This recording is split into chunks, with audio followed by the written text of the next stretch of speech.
So this is Andrew Stotson. We're talking about careers in finance. And right now I have Erik Budiman with me to talk about it. Maybe Erik, you could introduce yourself and tell us what you're doing. Okay, thanks Andrew for the kind introduction. Probably by way of background, as of now I'm actually running my own investor relations advisory firm called Indo Sterling Citra Corpora. The brand name is called iRater. So what we do, we actually help primarily small to mid-cap IDX listed companies in strategizing their IR function. And one of the reasons why we have myself and my business partner have embarked on this new venture starting 3 years ago is that we saw a lot of, I guess, a gap within the Indonesian capital markets ecosystem in actually, realizing the maximum potential out of the small to mid-cap companies, because we have noticed that a lot of the owners or even the executive of the small to mid-cap companies, they actually do not understand the importance of IR. Hence, we have actually decided to embark on this new venture. And look, we're actually glad that in the last 3 years we've been running this firm. We have we have serviced more than a dozen IDX listed companies. That's and exciting. As of absolutely, and we have more leads to come. And in fact, I've just signed up one new client this week. So things are actually going in the right direction. Yeah, sorry. I think that's really interesting what you're doing, and I want to talk about that. But I also kind of curious for a young person starting in finance. How did you get to that point where you could start your own company? Obviously, where did you start in your career, and how did that lead you to where you are now? Okay, so by way of background, I actually started my career in a Big Four accounting firm in Singapore back in 2004 within the corporate finance function. And subsequent to that, I subsequently got into investment banking also in Singapore with this European bank. And until one day, I actually met one of my old client. It's a company called PTAKR Corporindo. This is back in 2013. And in fact, the owner of the company approached me to become the head of investor relations. And sorry, by the way, this is the Indonesia's largest privately owned petroleum and chemical distribution company. Market cap's around 2 billion. So basically, I was running the whole division, the IR divisions, for about 3 years.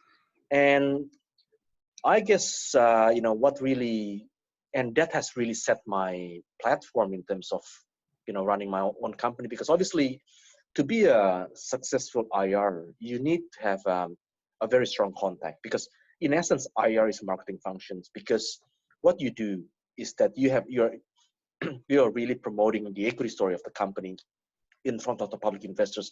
Hence, contacts are actually very important. And what we mean contacts is, analysts in the sell side and buy side. So because we need these people to be able to, to actually promote the company, so they can actually buy the stocks. So. So that's number one. But on the other hand, you need to be a good IR. You need to possess a very strong financial analytical skills, because when it comes to selling an equity story, obviously the fundamental thing that the sell side and analyst wants is to actually, to understand the numbers behind the company. So in addition to good communication skill and networking skills, you need to have a good financial analytical skills as well. And where can you get that? Various sources. A lot of the IRs, the traditional route of becoming an IR is usually equity analysts from either buy side or sell side. But look, that doesn't mean that you can't be an IR if you come from a corporate finance or investment banking background, just like myself. Yep. And for a young person who's looking at a career in finance, and let's just say they look at my career as an analyst and that's too detailed for me. I don't want to be an analyst.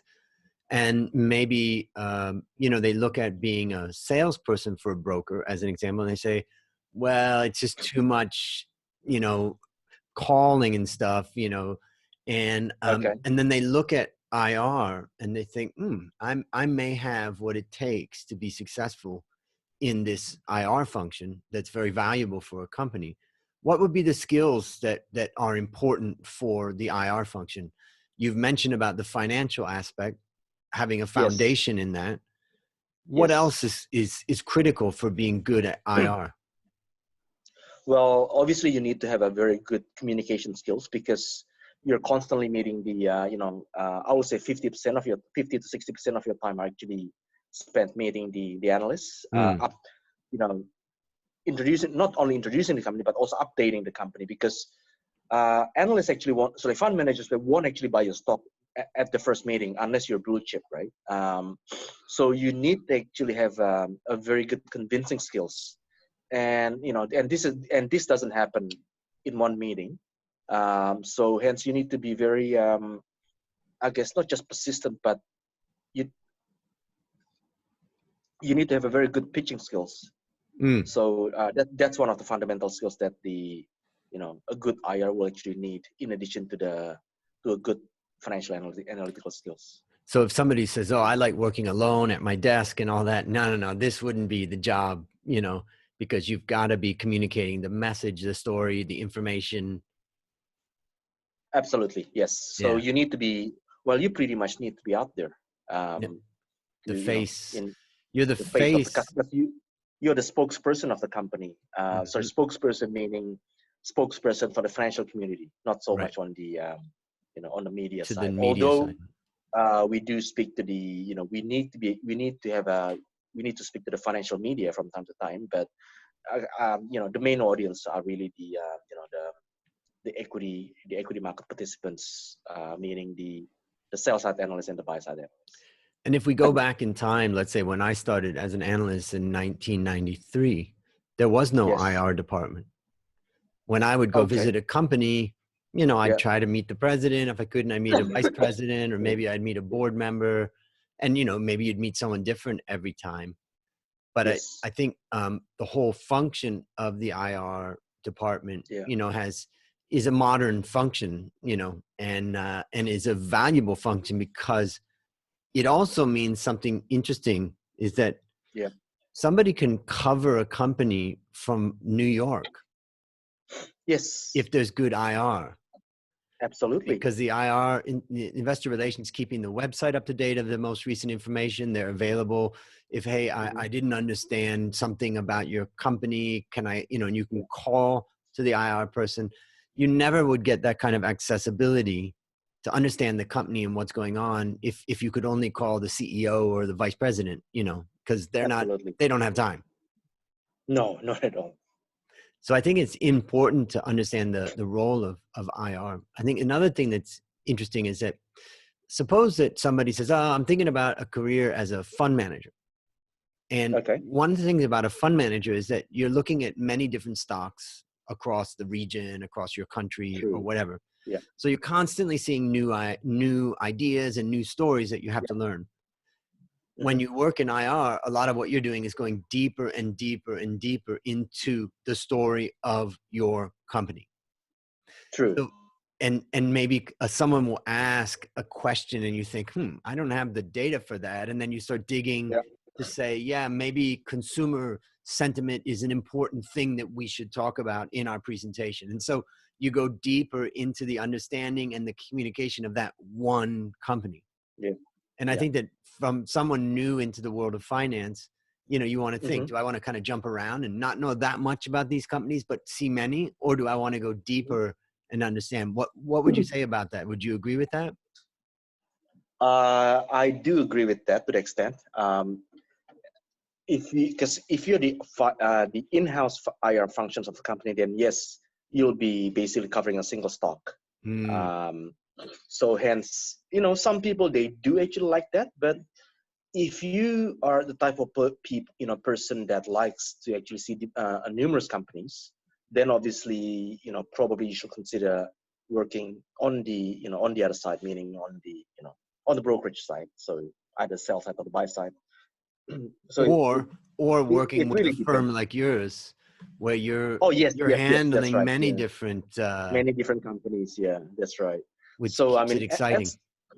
and what differentiates my firm with I guess being an so what different? So one of the advantage of actually having an outsourced IR function like what I do is that well, firstly, from the cost perspective, it's actually cheaper for a company because they don't need to hire a full-time staff, because we will actually create we will actually come in on a sort of on a let's say 2 to 3 days basis per week Mm.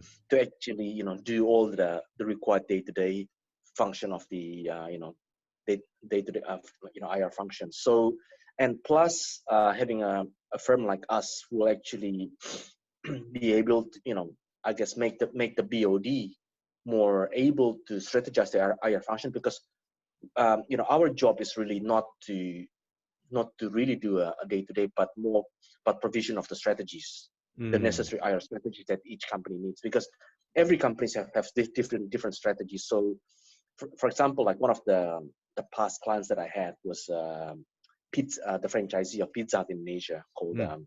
Starry Melati Kencana, and their strategy was very focused, meaning they want to actually grow their outlets, to actually grow their top line and bottom line. Hence, and this is something that we actually want to communicate to the investment community. So, hence, my strategy to them was, okay, if that's your objective, then obviously you need to grow your coverage. And how you actually grow your coverage, we need to actually expand our sell side coverage. So, in addition to the 3 underwriters that they had during the IPO, I actually brought the company's management to actually meet with the various other sell side house comprising of foreign and the local brokerage house. So our approach is very much tailor-made to what the client require, what each and every client requires. So That's that's an mm, interesting one, because normally when mm, you think of the IR function, it's yeah, about communicating to fund managers. But part of what you true, can add is yeah, that you help make sure that anybody in the sell side, any analyst that is willing or yeah, interested to hear the story, hears the story, yes, and therefore it could increase the coverage of the company, which means your message now gets out through another broker out to, more and more a wider audience. Mm. yes, that's right.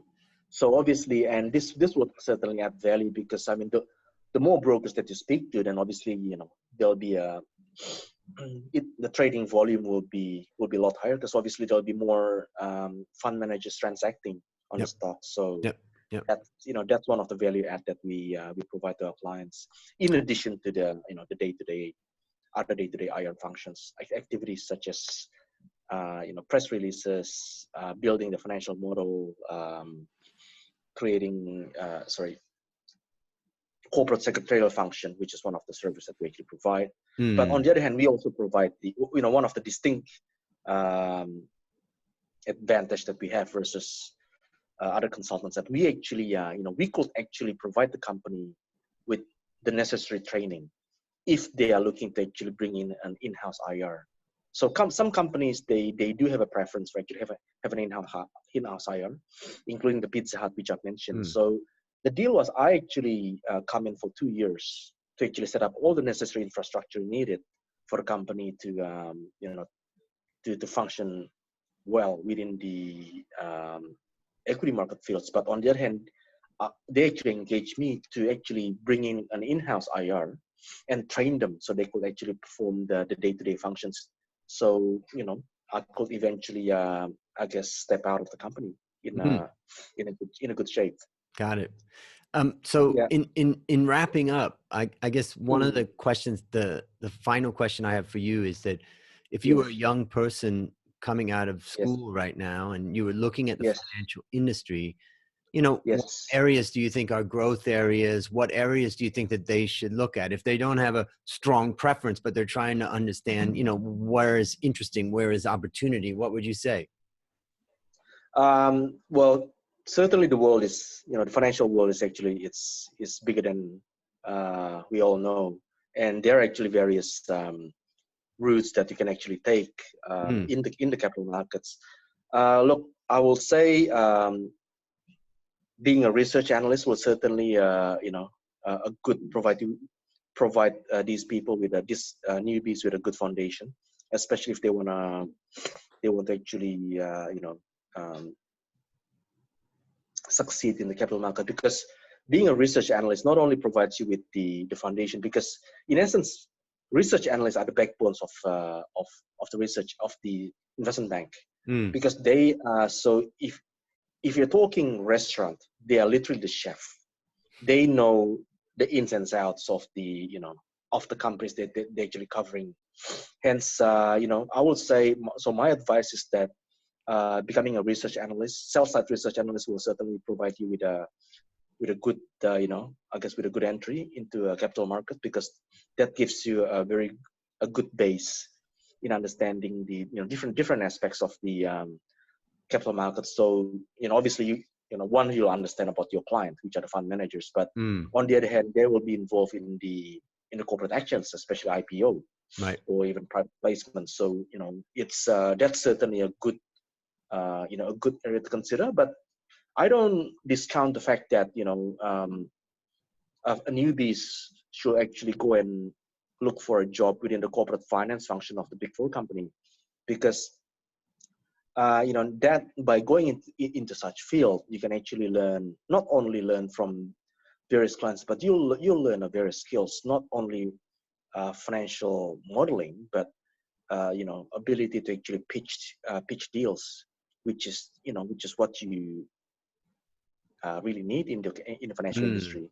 Yep. So yeah, and I'm sure there'll be a lot of newbies that are who are actually passionate in becoming a fund manager one day, which I Yep. think it's a great thing. But I guess to be able to in becoming a fund manager, you really need those foundation which I actually mentioned earlier, because obviously fund managers will need to be able to not just to crunch numbers, but be able to actually formulate investment ideas Mm. to present to the investment committee. So and you know and you don't actually learn that in Yep. house, right? Yep. So Yep. it's certainly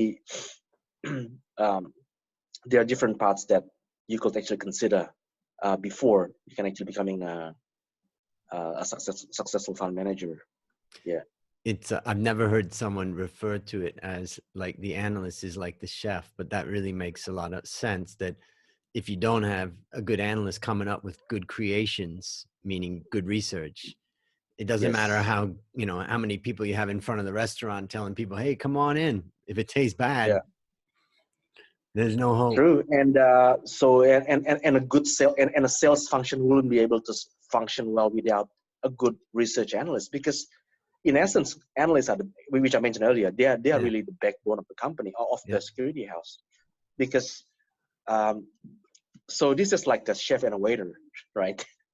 Um, a waiter, Well, a good point though is a that good waiter wouldn't be able to function without, and they wouldn't be able to perform well without having a good chef behind them and serving good likewise, food. a great Yeah, chef in a restaurant with no waiters and nobody selling true. great Yeah, recipes, but only by chance would you be successful without true. some sort of selling function. So yeah, it's a great, I'm going to use this in the future when talking about research and sales and all that. I think it's a great one. Yeah, All we right. do. We actually use this example quite commonly in Jakarta. Okay. It especially during the investor meetings. The salespeople are really, they always tell they use that scenario that, look, we are the waiter. Mm. We actually sell ideas, but look, if you don't have a good chef, meaning the analyst, well, we won't have the ammunition, the necessary ammunition to actually promote ourselves, right? Yeah. So it's a What I chicken and egg, really. Yeah, the yeah, one I've always said is that it's yeah. salespeople are like the soldiers on the front line. They have a good, Yes, that's right. and the Yeah, analyst research is the ammunition. yes, If there's no absolutely. ammunition, they're standing on the front line getting shot at. That's Yeah, why analysts come back. That's why salespeople come back and yell at analysts like, "What do you have to tell me what to sell." yeah, So yeah. yeah, good. All right. Well, listen, thanks for your time. And I'm going to talk to you for a couple minutes Likewise. after this, but thank you. And, Yeah. thanks for helping out.